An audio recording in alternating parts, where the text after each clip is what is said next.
Okay, we'll just get started with some housekeeping so that we can move into all of our wonderful speakers today. So welcome, good afternoon, good morning to everyone. My name is Lindsay Arthur, and I'm from the Icelandic Ministry of Education, Science, and Culture, and I'm part of the 3rd Arctic Science Ministerial Organizing Committee. So we'd like to begin with this Arctic Lands Acknowledgement, which is adapted from the IASC State of the Arctic report for use in our webinar today. The Circumpolar Arctic is the contemporary home to many different Indigenous peoples. Wherever you may be participating in this webinar, we honor and recognize the place-based knowledge of Arctic Indigenous peoples and their ancestral and contemporary stewardship of their homelands, and we welcome you to do the same. So just to note that this webinar is being recorded and it will be posted to the European Polar Board YouTube page and shared on the ASM3 website. Your microphones and cameras are off for those of you in the audience, and you're automatically muted. If you're having any trouble, please use the chat box and ask for assistance, or you can see the Zoom website support page. A full program for today is available on the ASM3 website, and we'll also post a link in the chat here. Any questions that you have today for any of the speakers can be typed directly into the Q&A box, and we'll address all questions as they come, and we hope to have a short Q&A right at the end. So please use the Q&A box for your questions, not the regular chat box. We really appreciate that. So for this webinar, IASC has kindly agreed to let us use their code of conduct developed for ASSW 2020. The link to this code of conduct is posted in the chat. What's most important is that we create a respectful atmosphere and listen and ask questions with an open mind. So abuse or harassment of any kind will not be tolerated. Just a quick overview of where we are in our ASM3 process. So we have solicited updates on Arctic science and research from many different channels. All of the participating countries, Indigenous peoples organizations, and international organizations engaged in Arctic education and science, as well as working groups of the Arctic Council, have submitted project updates as well as new projects and a survey on international cooperation through the ASM3 science process. So we've solicited feedback online and held webinars and community workshops online as well. And then all of that content was reviewed by the ASM3 Science Advisory Board and then submitted through that process. And that's where we have this webinar series coming from. It's our opportunity to share with you all of the science that has been submitted through this process, and a way to kind of share some of the key highlights, findings, and look at where we're going in terms of actions with all of this research. So as the ministerial draws closer, we're also wrapping up all of our final products of the ASM. So we have collaborated on a joint statement of ministers with input from Indigenous peoples organizations, and the final report is being developed, and we're also planning to share more online resources. Recordings from this whole webinar series are available. A research page on international research opportunities will be available. Arctic research overviews submitted from all the ASM3 participants, as well as a new product, which is an online project database of the projects submitted through the process. So the ministerial is coming up really soon, less than a month. It will be held in May in Tokyo. So with that, I'll introduce our first speaker. She's going to be our moderator today. This is Embla, and she is the director of the Icelandic Arctic Cooperation Network and serves as a member of our ASM3 Science Advisory Board. Embla is going to be giving us an overview of all of Theme 3, and then she'll give the floor to our speakers. So please take it away, Embla. Thank you, Lindsay. Good morning, good afternoon, or good evening. It's great to see you all, and I'm happy to be included in this important webinar series. I also want to thank the organizers for their tireless work and congratulate them on making all the pieces fit together so nicely. My name is Embla Oddsdóttir, and I'm director of the Icelandic Arctic Cooperation Network and co-chair of the ASM3 Science Advisory Board. I will start by providing you with a brief glimpse and overview of what progress has been made since ASM2, as well as highlighting prominent themes and projects under the Respond category. My presentation will be followed by presentations on a few selected projects. We of course wish we could promote all projects equally, but unfortunately time does not allow for this. The project presentations will be followed by a Q&A session at the end, and we encourage you to use the Q&A function in Zoom. We will try to get to as many of them as possible.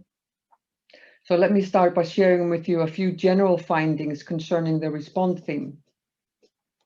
Importantly, the number of social science projects has increased compared to previous processes of the ASM. This is a positive development.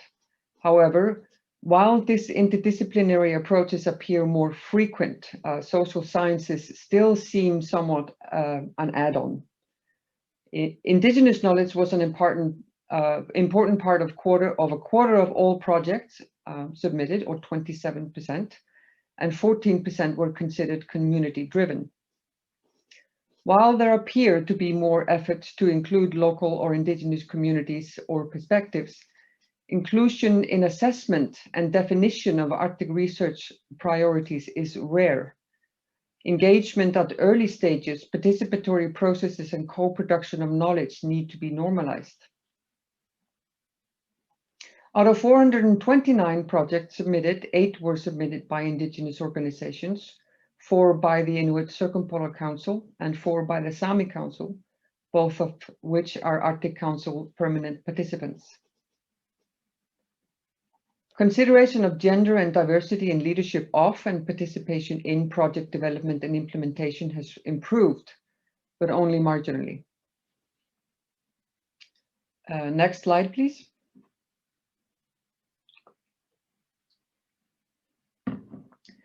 In terms of environmental change, generally there's an improvement when it comes to consideration of impacts on communities, including indigenous communities, and improvement in attempting to include indigenous people's perspectives and knowledge. However, as I said before, meaningful and early inclusion is still considerably lacking. Projects of note in this category include the Arctic Challenge for Sustainability 2, Human Security, Energy and Food in the Arctic under Climate Change, which seeks to assess the impacts of global warming on the Arctic and understand consequent social impacts. And also the Arctic Challenge for Sustainability 2, Arctic Coastal Change and its Impacts on Society, which investigates the influence of natural environmental changes on society, represented by natural hazards and impacts on traditional activity. This project is highly interdisciplinary, including social sciences, humanities, and engineering. Another project worth mentioning is the CAF project, Resilience and Management of Arctic Wetlands. That seeks to enhance engagement in relation to the roles and functions of Arctic wetlands as a resource to support sustainable development and resilience in Arctic biodiversity, ecosystem services, and the livelihood of indigenous and local peoples. It includes a broad range of experts, both indigenous and scientific, as well as being gender conscious. It actively tries to incorporate indigenous people's knowledge by providing research training and participation of indigenous people's youth. Next slide, please. Generally, there appears to be greater understanding of the need for ethical guidelines for research conducted in the Arctic, with particular attention to Arctic communities and indigenous peoples. A couple of projects of note in this category are ethical guidelines for conducting multidisciplinary Arctic research. This project is led by the University of the Arctic and seeks to compile ethical guidelines and share best practices for the use of transdisciplinary and multidisciplinary research. This is a collaborative effort of the members of the EU Arctic, including indigenous organizations. The principles for the conduct of research in the Arctic is concerned with language that describes partnerships and collaborations with indigenous scholars, community-based participatory research and observations, and contributions of indigenous knowledge in the co-production and dissemination of knowledge. Now may indeed be an opportunity to bring together initiatives and bodies, including indigenous peoples' organizations, to jointly develop ethical research guidelines and codes of conduct. Next slide.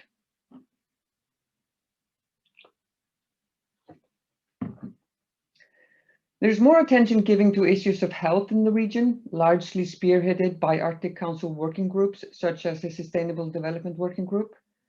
Importantly, these include attention to the well-being of youth and mental health, as well as to impact of contaminants. Highlighted projects include the assessment of impacts of COVID-19 in the Arctic, which seeks to identify and action projects to better understand the impact on Arctic communities and support resilience during and after the pandemic. Also, the Arctic Community Resilience to Boreal Environmental Change seeks to predict and understand health risks from wildfire air pollution and natural focal disease at high latitudes under rapid Arctic climate change, and resilience and adaptability of communities across the regions to these risks. Of note also is One Arctic, One Health, the human-animal environmental health nexus, which is developing a collaborative network of Arctic stakeholders via knowledge-sharing, tabletop exercises, and collaborative investigations of One Health phenomena, such as disease outbreaks and natural disasters. There's also increasing attention to issues of food security and in pursuing innovative avenues for food production. The project Phytotron Aeroponic Plant Growing Technologies for developing the agro-industrial complex in the polar region is one such project, but also of note are the Arctic Foods Innovation Cluster and the Alaskan Inuit Food Security Conceptual Framework, how to assess the Arctic from an Inuit perspective. Next slide, please. Some attention is paid to social and environmental impacts of industrial development, including a number of projects led by Russia. Examples of projects in this category are Global Drivers Local Conditions, with a focus on creating adaptation tools to increase the resilience of Arctic cities in an era of global change.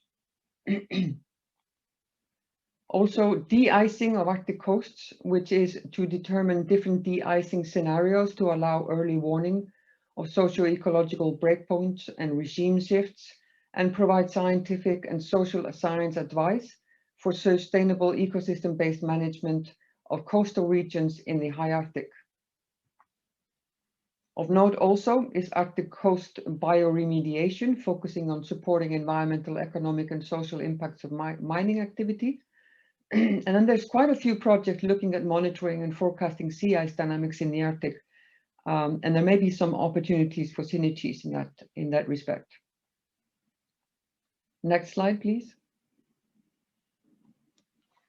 The Arctic and Subarctic Engineering Design Tool is updating existing and outdated engineering guidance for Arctic and subarctic infrastructure, filling gaps currently not supported by other engineering guidance documents. The Arctic Environmental and Engineering Data and Design Support System represents core information needs that guide infrastructure design specifications at high latitudes, where rapid environmental changes and the widespread presence of permafrost, seasonal snow cover, and floating ice represent significant challenges for engineering design. Arctic G is to quantify the impact of Arctic hydrological cycle onto environment and resource availability, looking at the atmospheric water cycle, land surface processes, permafrost stability, societal impact, and future modeling.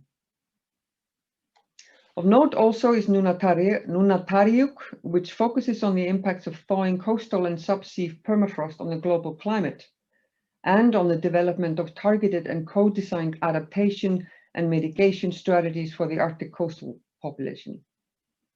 A couple of projects are looking at risks, such as in terms of sustainable Arctic sea routes and adaptation to emerging climate change related hazards. Next slide, please.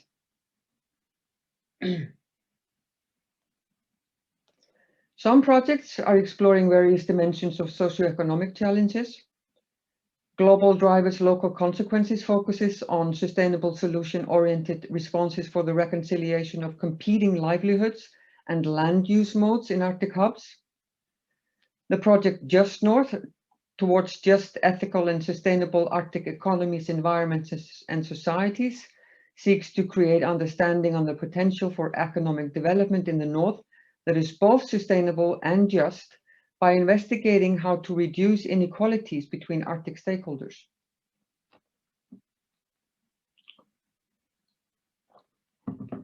Gender Equality in the Arctic, Phase 3, is an Icelandic Arctic Council chairmanship project that views equality as a fundamental component of addressing socioeconomic challenges, sustainable development, adaptive capacity, and resilience in the Arctic. This project has a forthcoming report which includes themes such as law and governance, gender and environment, migration and mobility, security, indigeneity, gender violence and reconciliation, and empowerment and fate control. TRIARC, or the Arctic Governance Triangle, looking at government, indigenous peoples, and industry in change, examines how large development projects like mining, production of electric power, and aquaculture challenge traditional resource use and management. Next slide, please. In summary, some progress has been made in terms of inclusive practices, interdisciplinarity, consideration of impacts on socioeconomic and social ecological system interaction, and well-being of Arctic residents, including that of indigenous communities. However, there is considerable room for further improvement. During the ASM3 process, the team has extended the reach considerably by widely encouraging project submissions and engaging with stakeholder communities in a very open fashion. It is important that these efforts continue into the future, as likely there are still projects out there that are not yet reflected through the ASM process. Some highlighted science directions or needs identified under the response theme are, excuse me, that more attention needs to be paid to multidisciplinary, holistic, natural and social science research and monitoring, including multivariable risk assessments of pressures and impacts on system interactions and resilience. And there is indeed a surprising lack of risk and risk assessment projects. One would have thought this to be an important factor in response, adaptation and mitigation. There's also a surprising lack of a surprisingly low number of projects engaging with issues of international law and governance. As an instrumental component in sustainable development in the region, greater understanding is required. There is a need to encourage submission of innovation and engineering-based projects, as these can be important factors in solution-oriented approaches to both adaptation and response. Response will likely become an increasingly important activity, but only 16% of all projects submitted this time were categorized in the response category. This may suggest that we need to encourage further project work focusing on responding to climate change and impacts. I will leave it at that for now, and I'm happy to move on to presentations of a few highlighted projects. We have a great panel of speakers with us here today, the first of which is David Gustafsson. David is with the Swedish Meteorological and Hydrological Institute, and he will tell us about the project Hydrology, Permafrost and Resilience in the Eastern Russian, Arctic and Subarctic. David, are you around somewhere? Thank you, Embla, and good afternoon.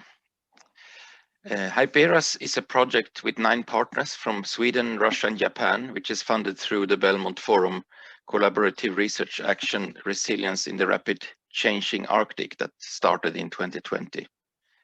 Next slide, please. The Arctic is indeed changing due to global warming, and it strongly impacts the societies living there. And our focus is on the changes and impacts related to hydrology and permafrost in the Arctic and subarctic regions in eastern Russia.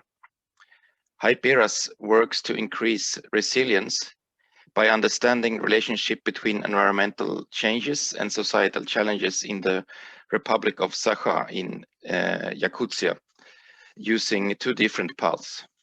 One is to discover new knowledge about environmental changes and the impacts on economic, agriculture, traditional lifestyles and cultural landscapes.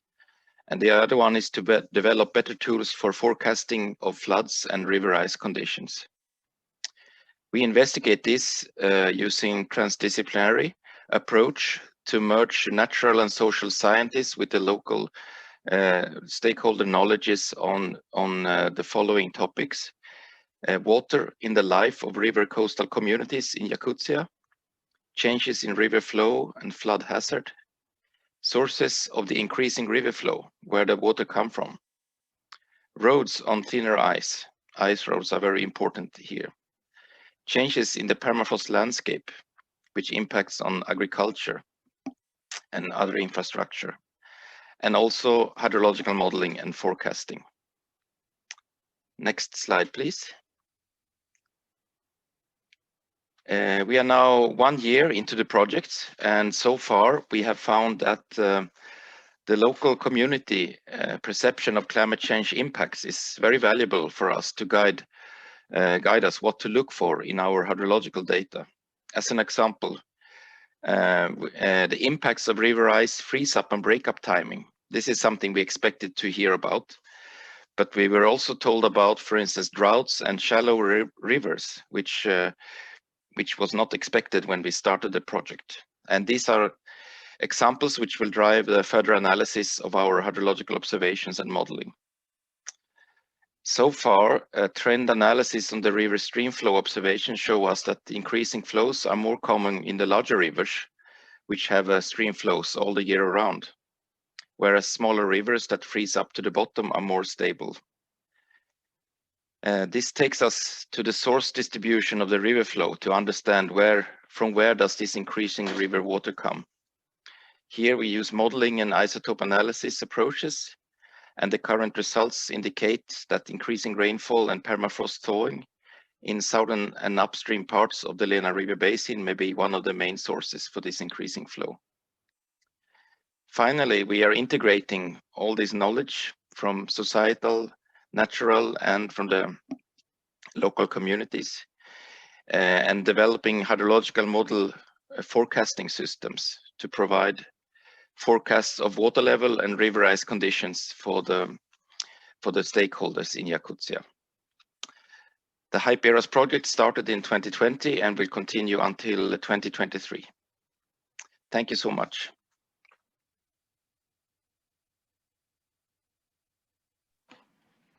Thank you, David, for keeping great time.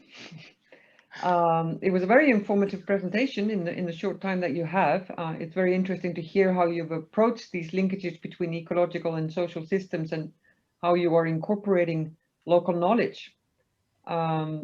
Next to take the floor is Steve Arnold. He's with the University of Leeds in the United Kingdom.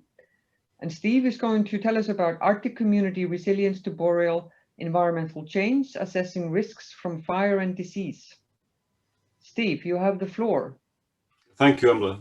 And thanks very much for the opportunity to present.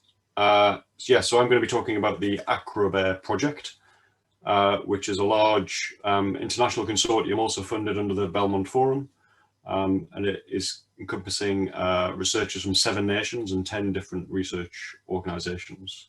So next slide, please. So ACROBEAR has been motivated by really large-scale changes in the high-latitude terrestrial environment, and a particular aspect that we're interested in with ACROBEAR is a shifting fire regime at high latitudes.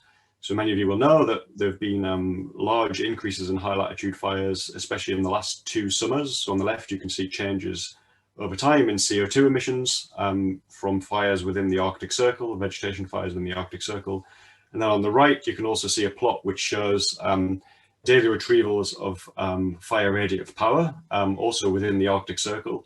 And you can see that if you plot the years 2020 and 2019, there are large increases in fire radiative power over this time period. So next slide, please.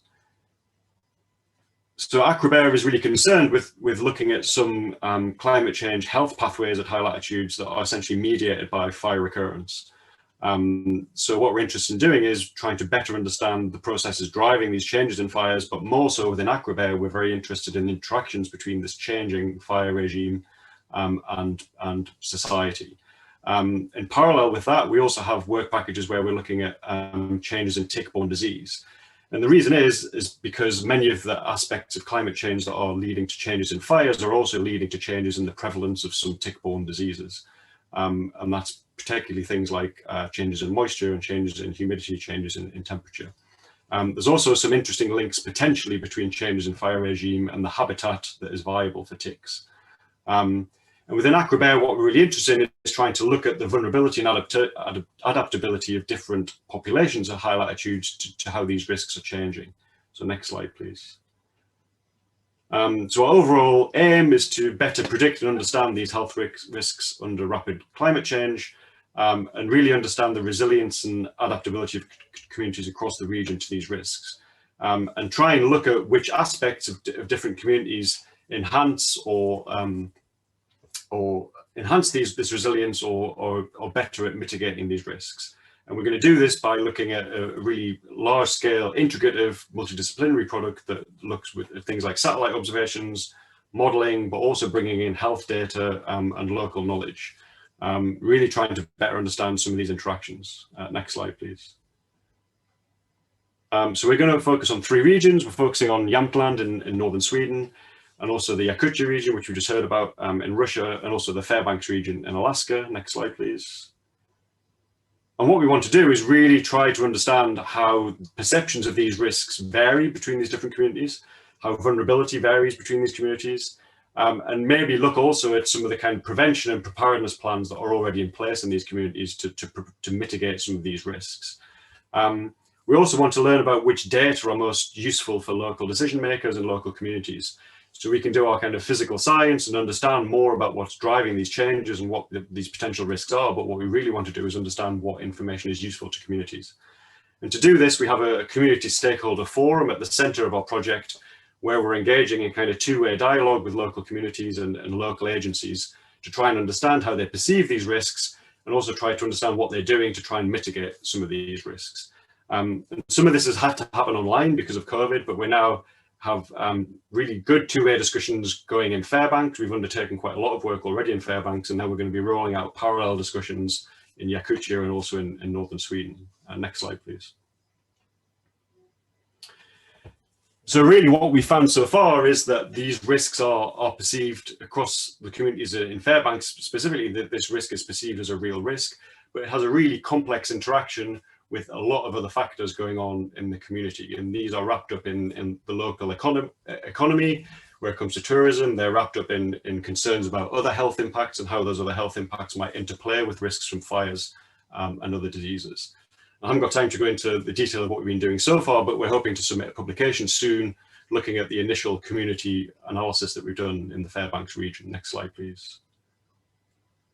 So this is just a kind of cartoon to show you the complexity of the project. So we're going all the way from kind of physical science, looking at models, fire forecasting, looking at future scenarios, but then really feeding that through to creating outputs which we hope are going to be very useful for local communities and decision makers. So we hope by the end of this project we have a much better understanding of firstly what these risks are to health from fires and natural focal disease, but then also more importantly probably what the community perceptions are of these risks and how we can help the local communities to mitigate some of these risks and adapt to the changing situation at high latitudes. And I think that's it. Next slide is just a list of our team. So thank you very much. Thank you, Steve, for providing information about this important project. It seems to be responding to an increasingly pressing phenomenon in the Arctic and indeed in other regions. So thank you. Our third speaker is Abigail York, who is with Arizona State University in the United States. Abigail will present the project ARC-NAV, Arctic Robust Communities Navigating Adaptation to Variability Joint Research Project. Abigail, the floor is yours. Thank you for this opportunity to discuss our project. Our work is funded by the National Science Foundation. My name is Abigail York. I'm an associate professor at Arizona State University, and I want to acknowledge that ASU is located on the ancestral territories of the Acamel, O'odham, and Peepash Indian communities. My work is on environmental governance, and I lead this collaborative project. The focus of our project is on Beringia, a region of the Arctic encompassing US and Russian territory that is expected to experience some of the highest variability in sea ice conditions in the coming century. We co-produce knowledge with local and indigenous communities and scientists and collaborate across disciplinary and national boundaries. We document diverse narratives and critical policy challenges around biogeophysical, livelihood, and economic changes. Sea ice modeling with satellite data is highlighting hotspots of sea ice variability and provides a starting point for discussions of change. A multi-agent model will link these analyses to explore adaptation, resilience, and robustness. Next slide, please. Our transdisciplinary project was motivated by a comment at the Alaska Eskimo Whaling Commission meeting in January 2019 from an Inuit leader who said, "I am tired of explaining our perspectives to people in Washington. And when they describe our home, I don't recognize it. They don't hear us. It's like they are speaking another language." Communities are concerned about changing sea ice conditions for subsistence hunting and impacts of changing shipping traffic on the environment, economies, and security, among other issues. Yet their voices are not being heard. There are gross misunderstandings of priorities and poor communication and collaboration across levels of governance, such as between communities, regional urban centers, subnational and national governing bodies, and supranational non-governmental organizations and international fora. Communities face constraints that limit their ability to adapt, political, economic, environmental, but failure to acknowledge both contemporary and historic adaptation in the face of change is incredibly frustrating for many of our Indigenous collaborators who argue that a defining characteristic of the Arctic and its people has been variability and adaptability. Next slide. The foundation of our work is co-production. Next slide, please. We acknowledge self-determination of each community and partner through establishment of memorandums of understanding that articulate issues with data sovereignty and recognize and compensate our partners for their time and knowledge.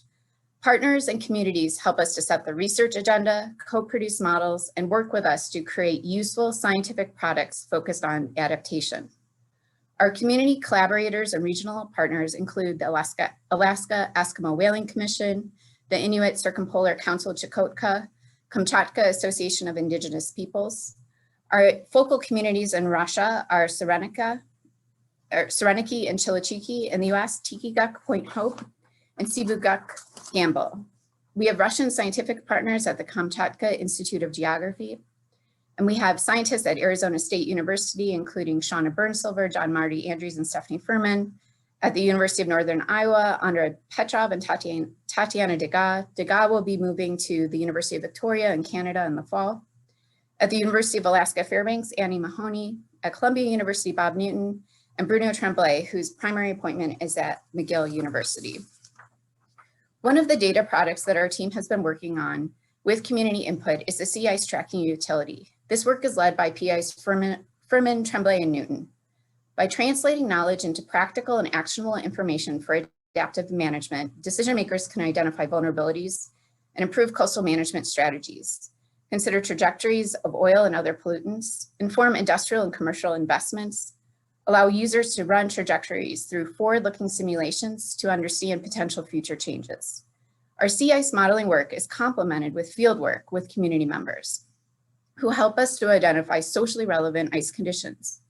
For example, false freeze-ups, which increase hazards for communities. Next slide. Emerging heterogeneity within communities must be recognized. Despite documented persistence of mixed economies in the Arctic, varying levels of engagement with subsistence, and overlapping governance entities with different priorities and capacities, we have limited understanding of heterogeneous community perspectives and effective adaptive strategies. To summarize, our team, including scientists, local, regional, and Indigenous partners, seeks to contribute to the development of better design and more flexible governance and infrastructure to adapt to a changing Arctic. Thank you.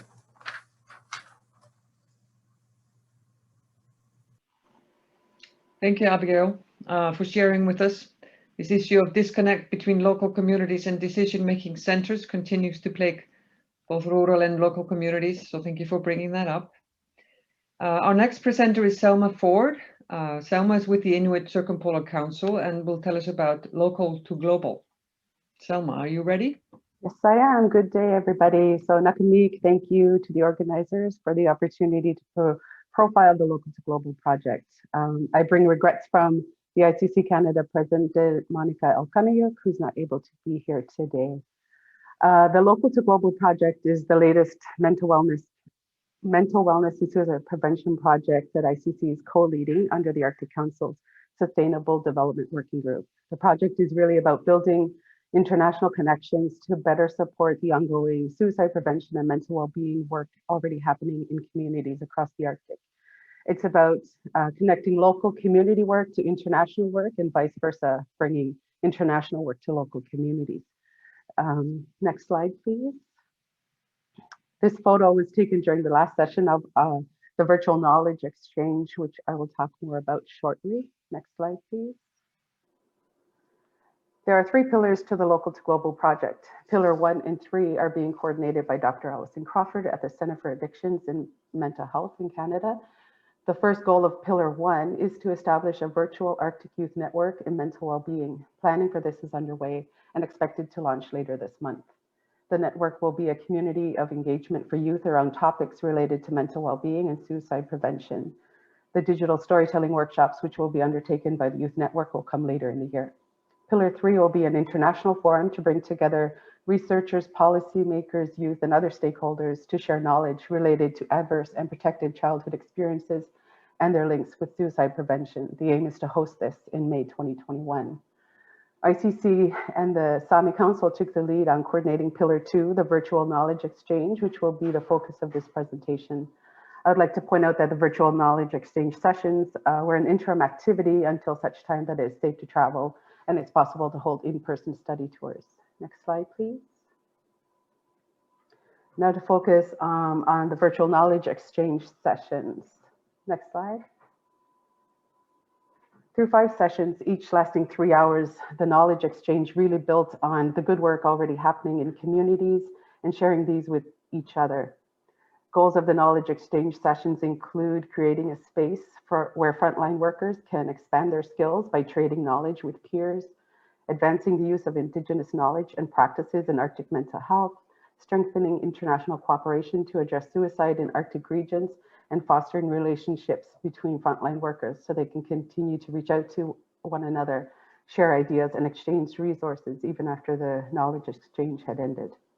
We're very honored that all 6 permanent participant organizations of the Arctic Council were represented at these sessions. Next slide, please. We asked participants to mark on this map where they were from. You can see a large part of the Circumpolar Arctic was represented, and despite the vast area covered here, we were able to build really build a sense of community and inclusivity within the cohort. Next slide, please.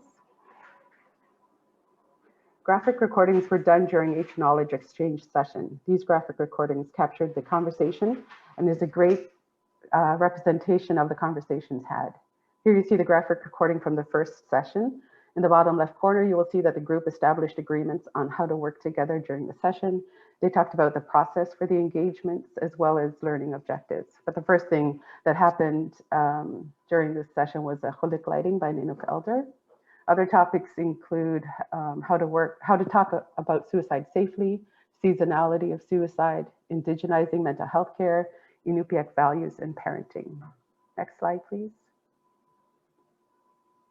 This infographic is from session 4. We focused on a parenting program from Alaska that has been developed for over 30 years, and it really highlights traditional Inupiaq values. We also talked about cultural interviews with clients to ensure appropriate clinical diagnoses and client services within the Sami in Norway, and identified practices that mobilize broad communities to take action to reduce suicide.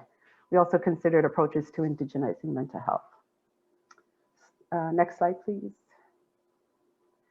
This is a quote from one of the participants. I won't read it out, but I'll let you read that. So the feedback we received through evaluation forms indicate that the virtual knowledge exchange was a great success and more events like these are needed. The average rating of all 5 sessions was 4.8 out of 5, so that was really great. 100% of the participants would recommend these types of events for their colleagues, and they all said that they would use what they learned in our sessions in their work. They were also really grateful to have the resources from the sessions available to them to adapt and use for their communities. They were also really appreciative of the opportunity to connect with others working in the front lines in the Arctic on suicide prevention and mental well-being, as there are oftentimes a sense of isolation. So in closing, it was pretty clear that opportunities like these are much needed for those on the front lines on this fight against the epidemic of suicide in our Arctic communities. Thank you.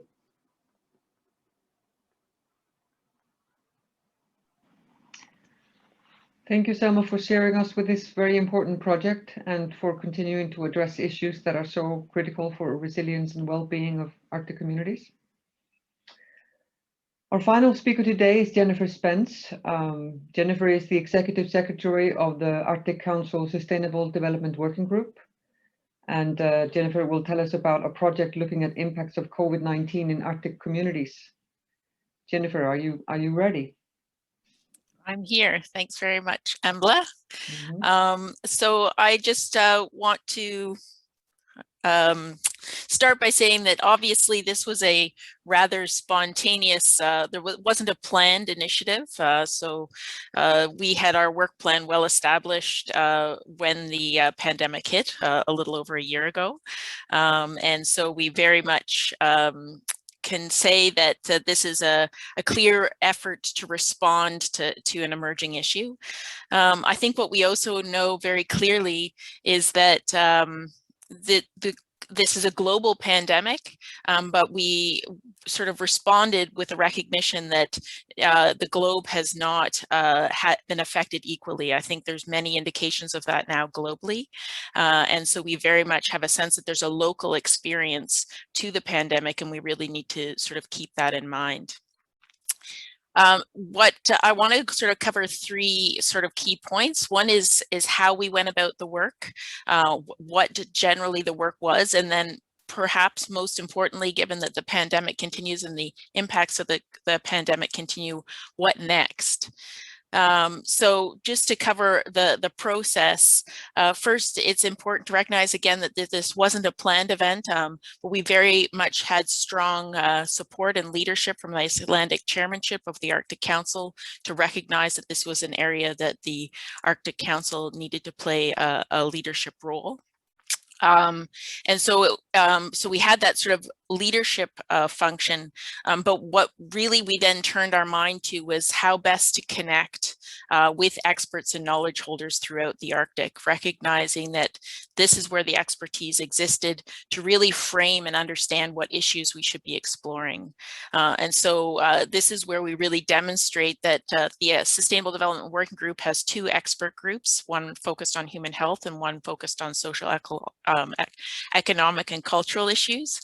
And it was through the networks of these experts and knowledge holders that we really reached out to a broad community quite quickly to try to both engage them in a discussion, but also to sort of inform the scope of the work that we were trying to do. When we sort of had this conversation in the early stages trying to frame that, it became very clear that we needed to take a very broad look at what this was. So that meant that we needed to not just look at the impacts of the virus, but the actions taken to respond to the virus. So beyond human health impacts, we needed to look at the social, economic, and cultural impacts of COVID-19. And the initial work that was done was really done very quickly at the very beginning. So it was done over a period of 5 weeks with sort of over 50 experts and knowledge holders from across the Arctic, representing all the regions of the Arctic, trying to come together to draw information. And we were able to deliver an initial report or a briefing document to senior Arctic officials in June at their June meeting. This document, just to share, give you a sense of some of the core themes that came out of that document. We had it, but the document was broken into two sections. So the first section focused on the public health actions and activities. And the second section focused more on the implications of the pandemic and the public health responses to the pandemic. looking at across those two sections, we really came with some clear messages to share with the senior Arctic officials that were along the lines of the importance of enhancing international collaboration, recognizing that with a major sort of shock like this, that there would be people mobilizing and that there was a real value added to working together on these issues. We also emphasized in the report, or one of the key themes from the report was that the people of the Arctic needed to lead the efforts to respond. That this is an issue that comes up and again, but when you're dealing with a major event like a pandemic, it is critical that we look to Arctic communities to really be the drivers of the response.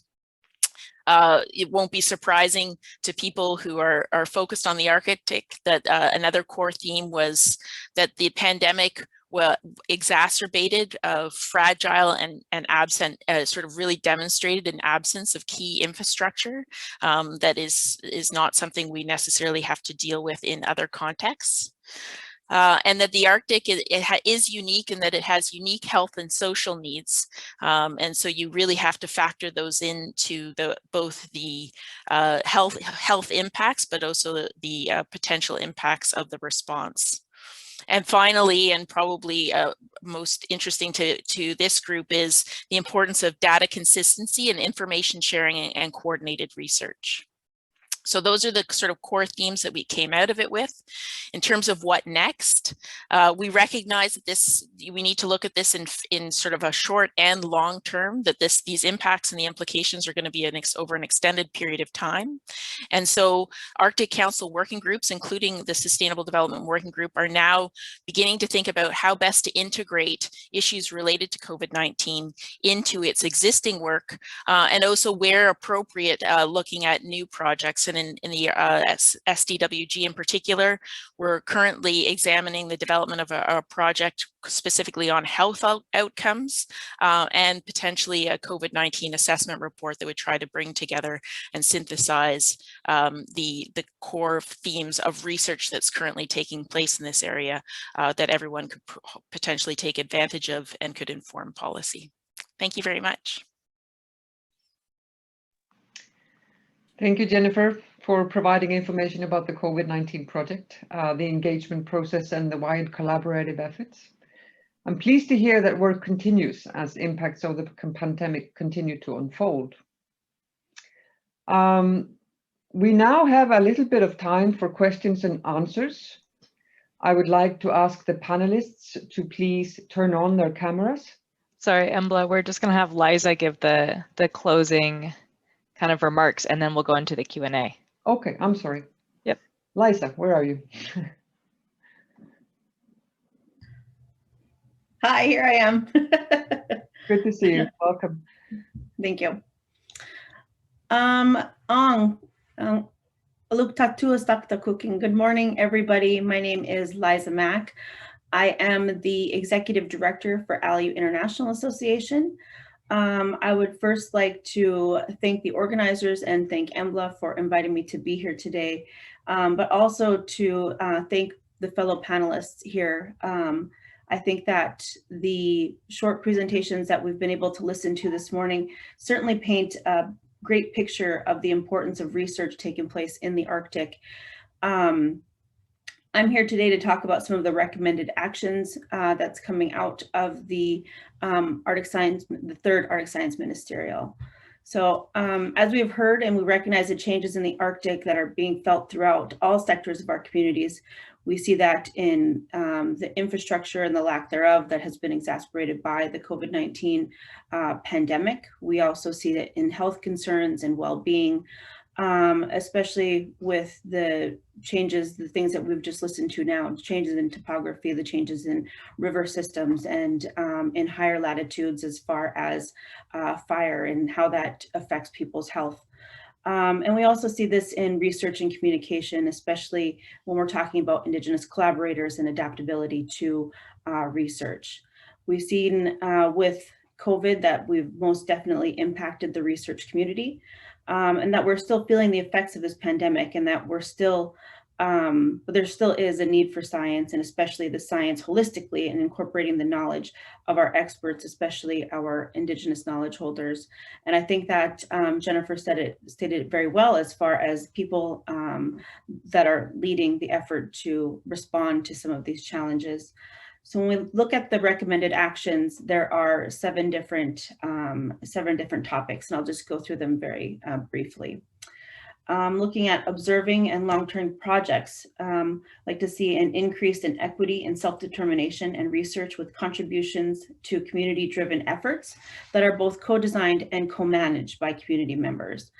I think that one thing to remember and one thing to take away is that ensuring that as researchers and scholars that we aren't participating in an extractive industry or making research in an extractive industry where we're just taking all of the information and we're leaving with it and we're not actually bringing that back to communities. And that kind of speaks to also a way that we are looking at data and how that data is housed and who has access to that data, but also looking at how we are making sure that we are reducing the duplication of any research efforts and standardizing the international data.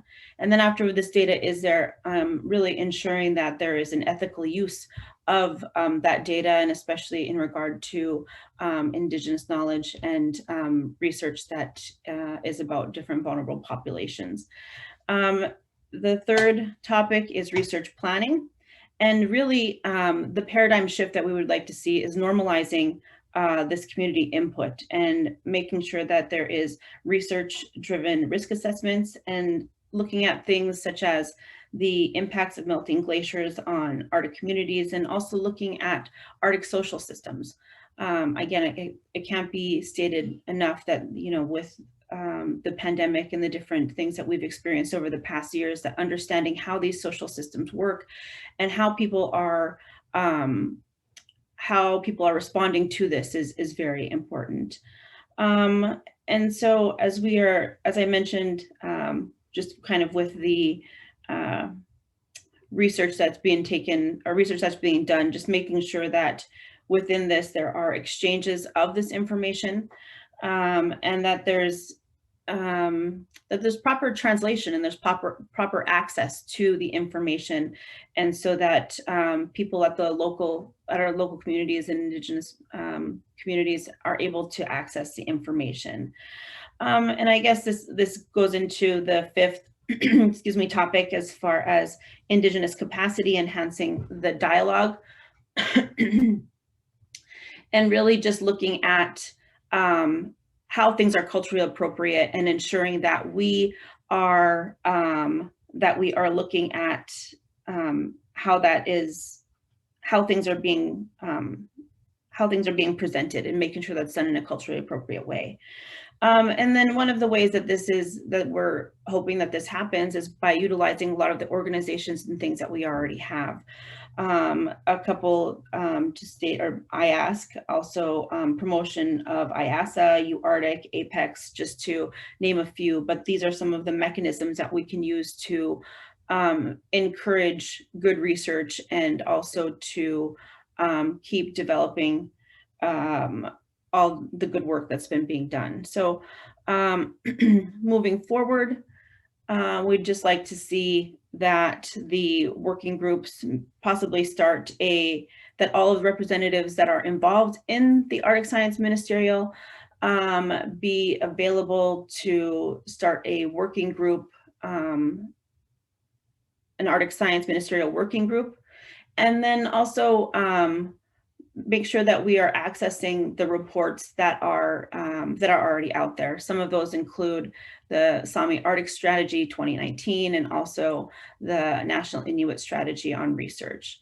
And so this is just a brief overview of some of the recommended actions and what will be presented. So thank you for that.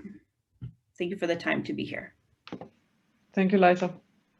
Well, this has been a fairly snappy session, so we don't have much time for questions. We do have a few minutes, however. I would like to encourage the audience to post whatever questions they may have into the questions and answers.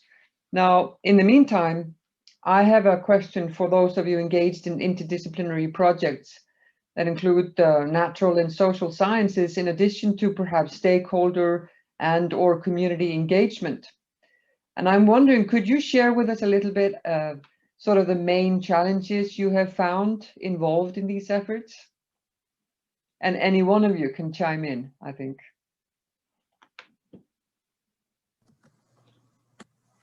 I can speak to. Go ahead, Abigail. Sure. I think the biggest issues I think are sort of establishing common language and building trust, particularly in the co-production. But we've found in various efforts, including the one I presented, that building on existing relationships and just taking the time to build those out in both the sort of multidisciplinary and co-production aspects is really important. But basically, I would just say it takes time, like to establish the trust in the language. Excellent. Thank you, Abigail. Anyone else that would like to contribute here? Jennifer, I'm going to call you out if you don't volunteer. Well, I guess, I think that it's sort of, I struggle because it's a no-brainer to me that this is a critical piece of what we do. Yeah. And so to me, it speaks to moving in the right direction to make the time. And I agree, it definitely takes time, but the right answers come from holistic approaches that are driven by the people that have the knowledge and who are affected by the research, or who benefit and are affected by the research. They should be leading the research. And I don't know how we ended up doing it the other way, I guess is the problem. I know we did and we do, and we need to fight against those and shift the culture. But to me, it's a culture shift in the way we do research and the way we do these things. So yeah, excellent, thank you. We do in fact have a question from the audience, and it's a question about COVID-19 processes. Usually a lot of the stakeholder interactions are conducted face-to-face in person. Now that isn't possible. Are there any new different preferred methods for interaction that are emerging? This is a question from Lorna Little. I can say something about that if you want. Go ahead, Steve. I was in the middle of typing a response, but now I won't bother. Yeah, so for our project, that's been a big issue because the project was really centered around this community stakeholder engagement. So the idea was to have that right up front at the start and then build the rest of the project around some of the priorities that came from those discussions. But obviously our project started amid the COVID situation. So we really had to work to develop alternative methods to do that engagement. So we've been working with our social science colleagues from the US, so Bob Ortrung and colleagues from George Washington University. And he's really developed these nice online ways of interacting with local community groups. So we've engaged kind of self-organized community groups in Fairbanks so far, and really undertaken some online discussion using Zoom with those groups. And we have been able to more or less follow the methodology in terms of the discussion that we would like to have done in person. But of course, there are limitations or things to be aware of. For example, the people who are going to make the effort to do that might be different from the people who would be happy to talk to you in person if you just happen to meet them, for example. So we are aware that the people we're talking to probably already have a level of engagement with the issues. The other thing we found is that as we want to kind of explore more off-grid communities, if you like, so either indigenous communities or people who are not linked to the infrastructure within towns and cities, then that is an issue that becomes much more difficult. So our ability to engage with people who are leading more traditional lifestyles, for example, is much more challenging. So we've had to kind of put on ice, if you pardon the pun, some of that activity. But I think we've been pleasantly surprised how much we've managed to get out of the online engagement. I think we were not expecting that to go as well as it has gone. So that's one positive, I think. Okay, thank you, Steve. I think, Liza, you wanted to maybe chime in a little bit here. Sure. I would just like to say that I think one of the things that has come out of this pandemic and also with this research topic is really just getting back to the basics. It's actually making that personal connection, making that phone call. I think that we have, that we're in this kind of a flux as far as people being accessible at all times. And I think that it's proving to be its own kind of fatigue as far as research and accessibility to people's time and their and when they're available.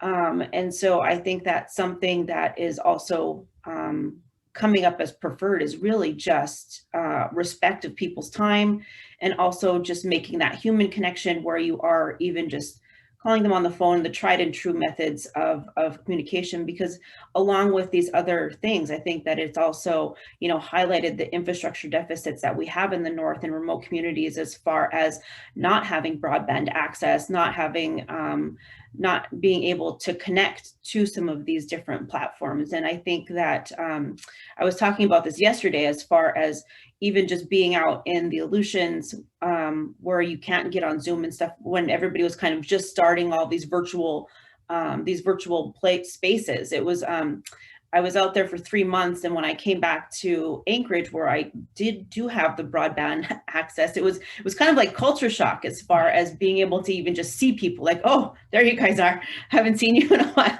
And now as we kind of transition into more more face-to-face actual in-person meetings, it's kind of also that, like, oh, there you guys are. So I think it's just like the transition back to actual in-person face-to-face things is also a little bit, people are still a little bit apprehensive of that. So just putting that out there. But thank you guys. I really have to go. So I appreciate your guys' time. Thank you, Liza. I have a sneaky suspicion that Lindsay's face has appeared on the screen because we're going over time. So I'm going to end up here, but there is a question that was posed that I just want to put it out there, Lindsay, if that's okay. Yeah, of course. I'm not asking anyone to answer the question, but just leaving it with you. Building relationships takes time and is important when working with Indigenous communities. How can a researcher with a 3-year funded project start to make those meaningful connections when time is so limited? Now, I think I'm just going to leave that with you. Thank you all speakers for presenting on the project, and thank you to the audience. Lindsay, I think you're going to wrap up. Yeah, indeed. And, you know, thank you especially to our Science Advisory Board members, Embla and Liza, for helping guide this discussion, and to all of our speakers for volunteering their time today to share their really important work with all of us. So we thank all of you. This was the last webinar in terms of our theme-based webinars for the ASM. So next up is the actual ministerial. So that's quite exciting. And we have one more webinar in this series planned for June 9th. You can register for it now on the ASM3 website. And this is going to be kind of a wrap up and review of the actual ministerial. And again, we've so enjoyed having this series be a free and open public platform for anyone interested in the Arctic Science Ministerial to really engage in the science of this ministerial meeting. And so we hope we see you all in June. We thank all of our speakers today, and especially to the European Polar Board for being collaborators with us in this webinar series. So thank you all, and have a wonderful evening, afternoon, morning. Thank you. Thank you. Bye. Thank you. Bye.